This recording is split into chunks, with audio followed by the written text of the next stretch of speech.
ఓం నమో వెంకటేశాయ అని మనకి చిన్న తిరుపతిలో ద్వారకా తిరుమలలో కూడా మనకి శ్రీవారి సేవ అనేది అవైలబుల్గా ఉంది. మీలో ఎవరైనా వెళ్ళాలి అనుకుంటే ఈ వీడియోని అయితే ఫుల్గా చూసేయండి. మనకి మార్నింగ్ 6-9 వెజిటేబుల్ కటింగ్, 12-3 భోజనాలు వడ్డించడం అనేది ఉంటుంది. మనకి ఇక్కడ 3 రోజులు సేవ అనేది ఉంటుంది. మనకి 3 రోజులు 3 స్పెషల్ దర్శనం అనేది ఇస్తారు. 200 దర్శన్. అండ్ మనకి ఇక్కడ రూము, ఫుడ్ ఫ్రీ. రూమ్ అంటే ఒక హాల్లా ఉంటుంది, అదే రూము. అండ్ మీరు ఎంతమంది అయినా వెళ్ళొచ్చు, 20-30 మెంబర్స్ ఎంతమంది అయినా.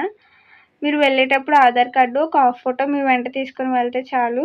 మీలో ఎవరైనా వెళ్ళడానికి ఇంట్రెస్టెడ్గా ఉంటే కింద కనిపిస్తున్న నెంబర్కి కాంటాక్ట్ అవ్వండి. మీరు ఏ డేట్కి వెళ్ళాలనుకుంటున్నారో, ఎంతమంది వెళ్ళాలనుకుంటున్నారో మీరు వాళ్ళకి కాల్ చేసి చెప్పండి చాలు. అండ్ మీలో ఎవరికైనా ఇంకా డౌట్స్ ఉంటే కామెంట్ చేయండి, నేను డెఫినెట్గా రిప్లై అనేది ఇస్తాను మీకు. And this is all the video. మీకు వీడియో కానీ నచ్చినట్టయితే లైక్ చేయండి, షేర్ చేయండి, కామెంట్ చేయండి, సబ్స్క్రైబ్ చేసుకోవడం మాత్రం అస్సలు మర్చిపోకండి. బాయ్.